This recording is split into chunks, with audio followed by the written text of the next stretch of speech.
अच्छा लिखा भी रहता है बीड़ी पे सिगरेट पे कि ये हानिकारक है, लेकिन फिर भी लोग नहीं मान रहे।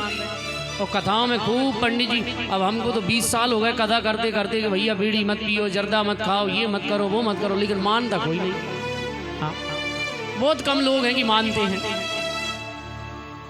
गंदी चीजें जीवन में जल्दी हमारे जीवन में आ जाती हैं, अच्छी चीज मुश्किल से आती है। तीसरी जगह दी है जहां हिंसा होती है, जहां लोगों की गर्दन काटी जाती है, जीवों को मारा जाता है, वहां तुम रहोगे। चौथी जगह दी है जाओ जहां वेश्याएं रहती हैं, वेश्यालय में तुम रहोगे। 4 जगह दी थी। अब कलयुग ने मन में विचार किया कि राजा ना तो जुआ खेलते हैं, ना मदिरा पीते हैं, ना किसी जीव को मारते हैं, ना वेश्यालय जाते हैं। बोले महाराज, कलयुग कहने लगा कि प्रभु मेरे अंदर सारे अवगुण हैं, मान लिया, लेकिन मेरे अंदर एक गुण है। राजा परीक्षित ने पूछा क्या गुण है? तो बोले मेरे राज्य में तपस्या करने की जरूरत नहीं है, यज्ञ करने की जरूरत नहीं है, मेरे राज्य में तो कलयुग केवल नाम आधारा, कलयुग केवल नाम आधारा, कलयुग केवल नाम आधारा, कलयुग केवल नाम आधारा, सुमेरे सुमेरे नर उतरहि पारा, ओ सुमेरे सुमेरे उतरहि पारा, कलयुग तरने उपाय न कोई, कलयुग तरने उपाय न कोई, राम भजन रामायण दोई, राम भजन रामायण दोई, श्री राम जय राम जय जय राम, श्री राम जय राम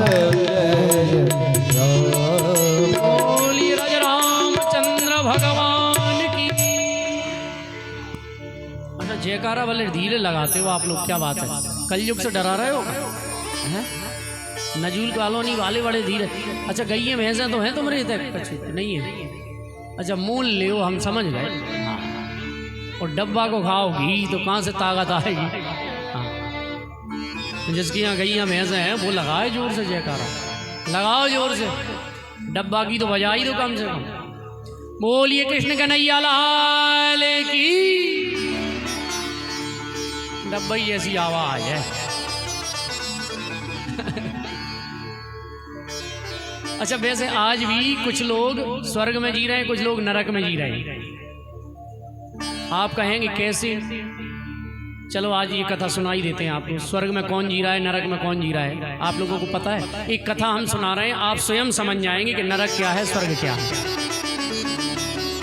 चलो पहले स्वर्ग की सुनोगे कि नरक की सुनोगे? हाँ कजी तो बताओ। अच्छा हम सुनाए वही सुनाए। आओ चलो पहले नरक की सुन लो, फिर स्वर्ग की फिर आनंद लेंगे। नरक में कौन जी रहा है? मैले कपड़े कर्ज सिर, घर कलहार नार, नालायक औलाद है नरक के लक्षण 4 लक्षण है नरक के। पहला लक्षण क्या है? मैले कपड़े। गंदे कपड़े, मेरा मतलब ये नहीं है कि काम कर रहे हो गंदे हो जाए तो कोई बात नहीं, भाई मेहनत कर रहे हो, काम काज कर रहे हो, गंदे हो जाए कोई बात। अच्छा कुछ लोगों की आदत हुई घर में लाखों रुपया रखो, वॉशिंग मशीन भी रखी है और निरमा साबुन की कोई कमी नहीं है, और बहुएं भी 4 हैं, और रोज कहें पिताजी निकार दो हम धो लें, लेकिन बिना निकार है निरमा खत्म हो जाए। समझ लेना नरक में जी रहे हो। अब बताओ का काम को पैसा, का काम की वॉशिंग मशीन, तो मैले कपड़े। और दूसरा लक्षण है कर्ज सिर, सिर पे कर्जा। कर्जा का मतलब ये नहीं है अगर आप लोग नौकरी करते हैं या खेती गृहस्थी है और जितना कर्जा करो जितना कि आप उसे चुका सको, है ना। लेकिन कर्जा का मतलब ये है कि 1 लाख रुपया महीना सैलरी आ रही है किसी के घर में और बाकी होल्ड करोगे, तुमरे आ रहा है 5,000 और कर्जा कर लोगे, बाने 4 व्हीलर ली और तुमने भी ले ली, तो ऐसे कर्जा की कह रहे हैं। सेंध करना यानी दूसरे को देख करके जीना नहीं, ठाकुर जी ने हमको जो दिया है उसी में जीवन यापन करो, ये शास्त्र कहता है। फालतू का कर्जा नहीं करना चाहिए। मैले कपड़े कर्ज सिर, और तीसरा लक्षण है घर कलहारन नार। मैयाएं तुम बुरो मत मानी, नहीं तुम बुरो मान जाओ, हमारी चाय पानी बंद हो जाए। तीसरा लक्षण है कलहारण, कलह कारणी स्त्री घर में होना। अच्छा, कलह कारणी स्त्री भी कैसे समझोगी कि ये कलह कारणी स्त्री है? अच्छा, बाकी भी लक्षण बताएं। पीछे वाले कह रहे हैं बताओ महाराज, लड़ाई करवाओगे हमारी? चलो बता ही देते हैं, होएगा जो देखेंगे। कलह कारणी स्त्री कौन है? सास के बिलोकेत सिंघनी सी फुंकार भरे। सास अगर भूल जाए तो शेर जैसी पड़े, समझ लो कलह कारणी है। और ननद के बिलोके से नागन सी फुनफुनात है। अगर ननद आ जाए 2 दिन रहे घर में तो नागन जैसी फिर है, समझ लो कलह कारणी है। ननद के बिलोके से नागन सी फुनफुनात है। और सुनो, पति के बिलोके ते दौर छाती पे सवारी करे। भैया तुमरी बिल्कुल नहीं कह रहा हो, जहाँ तुमरी नहीं है, जा बात और कहीं की नहीं, तुम अपने ऊपर ले लो। हाँ, या तो और कहीं की बात है, कसा करे आए हम पहले। पति के बिलोके दौर छाती पे सवारी करे। ऐसो स्वभाव नाही नारी को नीको है। और दास विनीत विचार करे, ऐसे ब्याहे से तो कुआं रोई भलो है। अब ऐसी स्त्री भैया कलाकारणी है कि जैसे ही घर में पति बेचारे दिन भर काम करके आए 50 सुना दे, सासू माँ की, ननंद की, सबकी सुना दे, समझ लेना कलाकारणी। तो तीसरा लक्षण है कलहकारणी स्त्री घर में होना, ठीक है ना।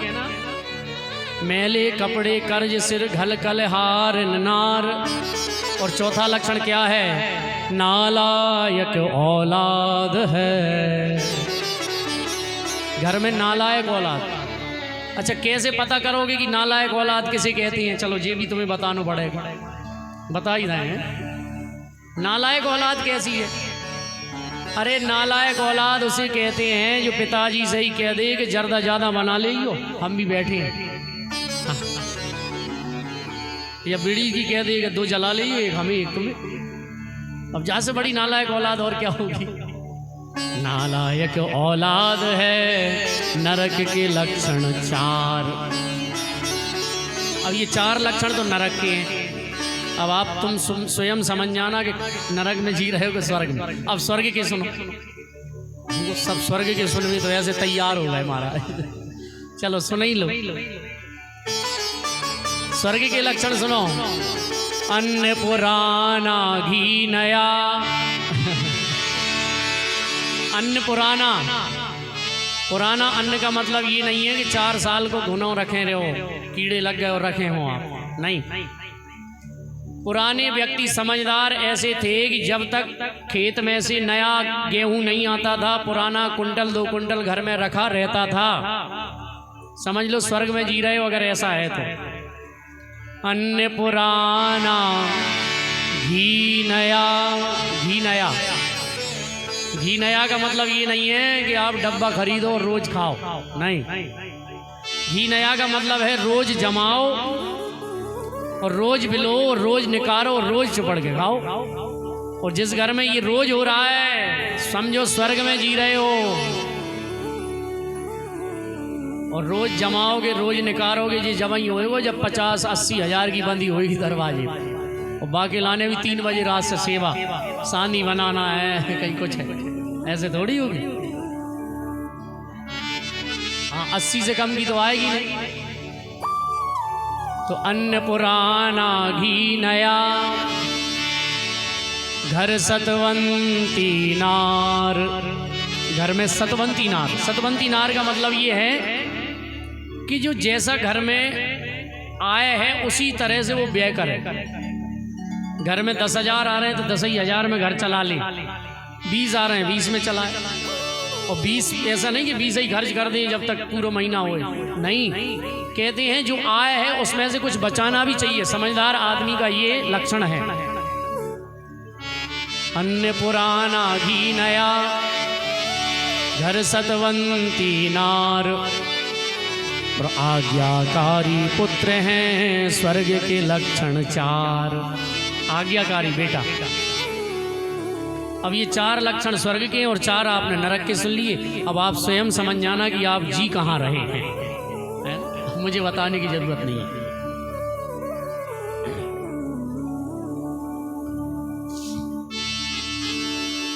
तो राजा परीक्षित से कलयुग कहने लगा कि महाराज मेरे अंदर एक गुण है, मेरे यहाँ यज्ञ करने की जरूरत नहीं है, मेरा युग चलेगा। हवन करने की जरूरत नहीं है, भगवान मिले ना मिले पता नहीं। मेरे यहाँ तो एक बार बड़े प्रेम से कोई भगवान का नाम ले ले, हरेर नाम हरेर नाम हरेर नाम एव केवलम। कलयुग केवल नाम आधारा, केवल भगवान का सच्चे मन से कोई भजन करेगा भगवान उसे मिल जाएंगे। ये रामायण में बाबा कह रहे हैं। अब आप लोग शंका कर रहे होंगे महाराज हम तो एक बार कह रहे हैं, आप हम तो रोज माला जपें सीताराम सीताराम, हमें गऊ ना मिले। लेकिन हमने देखा है माला जपने का तरीका आपका। कई लोग माला जपते जाएंगे सीताराम सीताराम, और बजे 11, माला हाथ में है लेकिन मन पहुंच गया कि सब्जी का बनी होगी। मन पहुंच गया सब्जी पे। तो मन जहां होगा भजन भी उसी का होगा। इसलिए भगवान का भजन तो करो लेकिन प्रेम से, भक्ति से, भाव से। और प्रेम से यदि कोई भगवान को पुकारता है तो भगवान दौड़े दौड़े आ जाते हैं। राजा परीक्षित ने कहा कि तुम्हारे अंदर एक गुण है तो तुम्हारे लिए एक ऐसी जगह दूंगा। कौन सी? बोले जाओ सोने में भी तुम्हारा वास होगा। अब सोने में कल हो गए मैया ज्यादा मत पहनी हो तुम भी। भाई अभी अभी कथा में सुना है ना, ज्यादा सोना पहनना स्वास्थ्य के लिए हानिकारक है। यात्रा में ज्यादा सोना नहीं पहनना चाहिए, थोड़ा बहुत पहन लो। अगर गिर जाए तो महाराज समस्या। हम तो हर कथा में कहते हैं, यहाँ भी गुना में 1-2 ऐसी कथा हुई बड़ी बड़ी, जहाँ कई मैयाओं का सोना गिर गया तो अब वो हमारी गर्दन पे समस्या है। बोले महाराज ने मुहूर्त सही नहीं देखा, सोना गिर गया, बड़ी समस्या है हमारा। तो इसलिए सोना पहनना, लेकिन कौन से सोने में कलयुग है, कौन से सोने में भगवान है? मेहनत से कमाया हुआ जो धन है, सोना है, उसमें भगवान का वास है। बेईमानी से, भाई से बदमाशी करके कमाया हुआ जो सोना है, ईमानदारी के सोने में भगवान है, और बेईमानी के सोने में कलयुग रहता है। बोल भक्त वत्सल भगवान की जय। अब कलयुग को जैसे ही कहा कि सोने में तुम रहोगे, तो कलयुग ने छोटा रूप लिया और राजा का मुकुट सोने का था। मुकुट में प्रवेश करके मस्तिष्क में प्रवेश किया और राजा जंगल में गए। और राजा को बड़ी जोर से प्यास लगी तो एक ऋषि के आश्रम पर राजा पहुंचे। वो संत जिनका नाम था समीक ऋषि। समीक ऋषि ने नेत्र नहीं खोले। राजा ने कहा जल पिलाओ महाराज। अब राजा के मन में आया कि ये झूठा पाखंडी बाबा है। देखिए यहीं से तो अपराध हुआ। हम लोग कभी कभी सच्चे साधु को गलत समझ लेते हैं, यहीं से अपराध हो जाता है। और रामायण में राजा प्रताप भानु ने कपटी मुनि को सच्चा साधु समझा तो परिवार सहित वो भी विनाश हो गया। और यहां राजा परीक्षित ने सच्चे साधु को कपटी साधु समझा। आपने रामायण में कथा सुनी होगी, प्रताप भानु राजा जंगल में गया तो वहां एक कपटी मुनि के चंगुल में फंस गया राजा। परिणाम स्वरूप उसे श्राप मिली ब्राह्मणों की, शरीर को त्यागना पड़ा। तो वही कुंभकर्ण रावण हुए, जन्म मिला। तो राजा ने सोचा कि झूठा पाखंडी बाबा है, मरा हुआ सर्प गले में डाला और अपने घर आए। तो घर आकर के मुकुट उतार के जैसे ही रखा, राजा को होश आया कि मैंने संत का अपराध कर दिया, अब ये क्षमा योग नहीं है।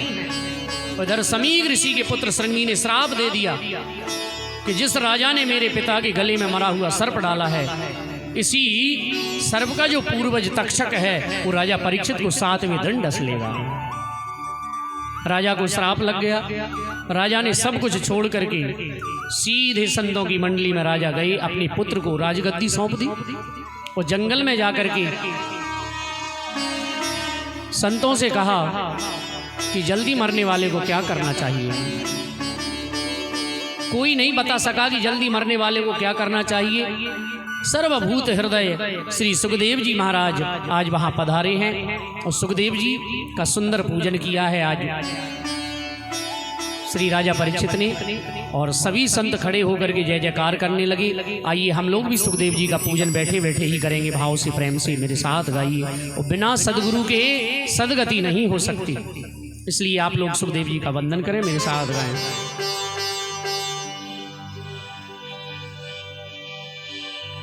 हे गुरु बिन ज्ञान न होगा वंदे,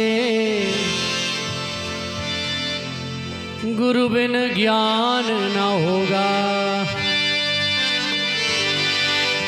वो जीवन में समझाने वाला, जीवन को समझाने वाला कोई गुरु तो होगा। उठाइए दोनों हाथ और सुखदेव जी महाराज को वंदन करते हुए गाइए। गुरु बिन ज्ञान न होगा वंदे, गुरु बिन ज्ञान न होगा, गुरु बिन ज्ञान न होगा वंदे, गुरु बिन ज्ञान न होगा। गुरु बिन ज्ञान न होगा वंदे, गुरु बिन ज्ञान न होगा, गुरु बिन ज्ञान न होगा वंदे, गुरु बिन ज्ञान न होगा। जीवन को समझाने वाला, को समझाने वाला, जीवन को समझाने वाला, जीवन को समझाने वाला कोई गुरु तो होगा। गुरु बिन ज्ञान न होगा वंदे, गुरु बिन ज्ञान न होगा, गुरु बिन ज्ञान न होगा वंदे, गुरु बिन ज्ञान न होगा।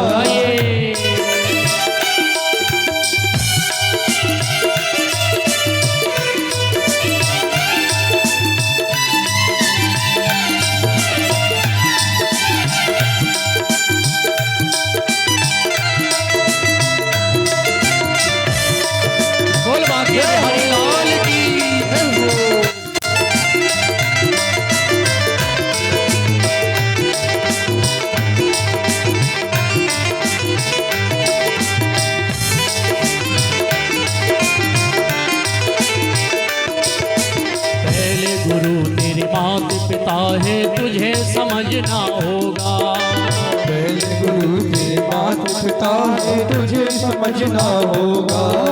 पहले गुरु तेरे माता पिता है तुझे समझना होगा, पहले गुरु तेरे माता पिता है तुझे समझना होगा। ओ माता पिता की सेवा करके, माता पिता की सेवा करके, माता पिता की सेवा करके, माता पिता की सेवा करके ऋण देव ऋण होगा। उठाइए दोनों हाथ। हे गुरु बिन ज्ञान न होगा वंदे, गुरु बिन ज्ञान न होगा, गुरु बिन ज्ञान न होगा वंदे, गुरु बिन ज्ञान न होगा। बोल सुखदेव जी महाराज की जय हो।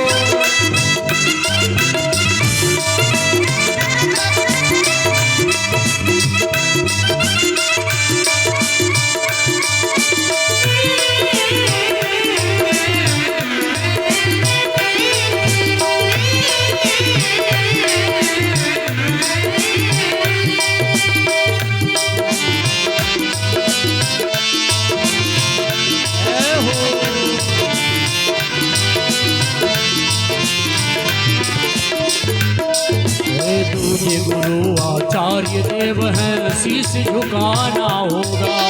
तुझे गुरु आचार्य देव है शीश झुकाना होगा। तुझे गुरु आचार्य देव हैं शीश झुकाना होगा। तुझे गुरु आचार्य देव है शीश झुकाना होगा। उनकी आज्ञा पालन करके, उनकी आज्ञा पालन करके, उनकी आज्ञा पालन करके, उनकी आज्ञा पालन करके आगे बढ़ना होगा। गुरु बिन ज्ञान न होगा, वंदे गुरु बिन ज्ञान न होगा। गुरु बिन ज्ञान न होगा, वंदे गुरु बिन ज्ञान न होगा। ये पूरी प्रकृति सिखा रही है तुझे सीखना होगा। पूरी प्रकृति सिखा रही है तुझे सीखना होगा। पर्वत सा ऊंचा सागर सा, पर्वत सा ऊंचा सागर सा, पर्वत सा ऊंचा सागर सा, पर्वत सा ऊंचा सागर सा आगे बढ़ना होगा। गुरु बिन ज्ञान न होगा, वंदे गुरु बिन ज्ञान न होगा। गुरु बिन ज्ञान न होगा, वंदे गुरु बिन ज्ञान न होगा। गुरुदेव भगवान की जय हो।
परम गुरु का तुझको दर्शन होगा।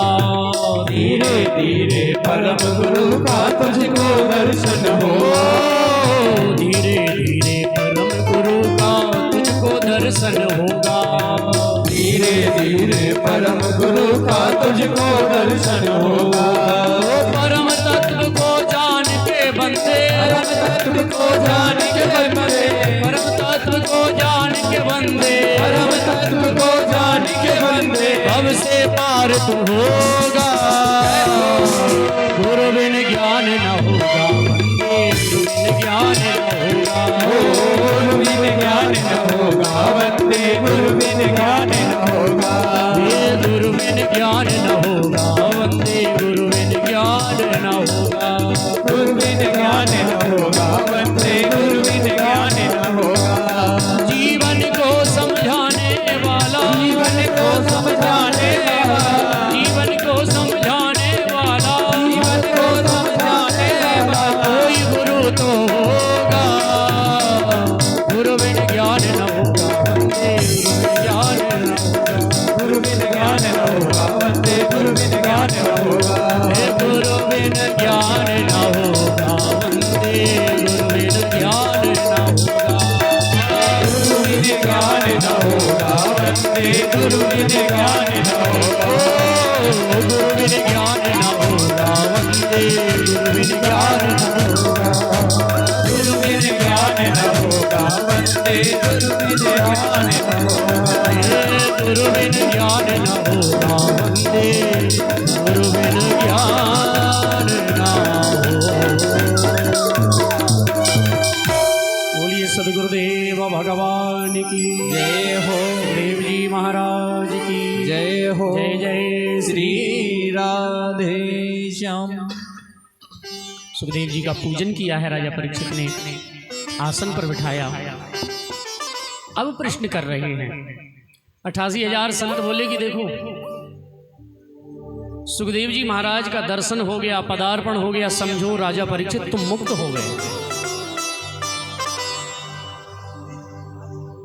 जीवन में सच्चा गुरु जीवन को सफल कर देता है, संसार सागर से मुक्त कर देता है, पार लगा देता है। और यहीं से प्रारंभ होती है भगवान की पावन कथा। सुखदेव जी राजा परीक्षित को कथा श्रवण कराएंगे। ये कथा आप लोगों को कल सुनाई जाएगी। तो कल और भी कथाएं हैं जिनमें भगवान विदुर जी के घर जाकर केले के छिलके पाएंगे, ये सारी कथाएं। अच्छा, एक यहाँ नियम देखा मैंने, कथा करते काफ़ी समय हो गया है नजूल भार्गव कॉलोनी में। यहाँ लोग कथा पूरी होने को होती है तब लोग आते हैं।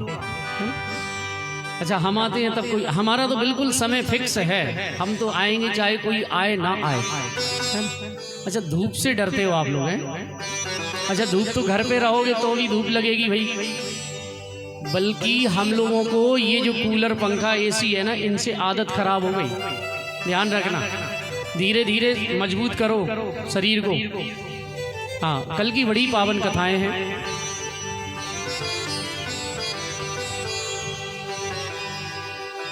और कल हमारे एक वृंदावन से कलाकार भी आ रहे हैं जो झांकियों का भी दर्शन कराएंगे आप लोगों को।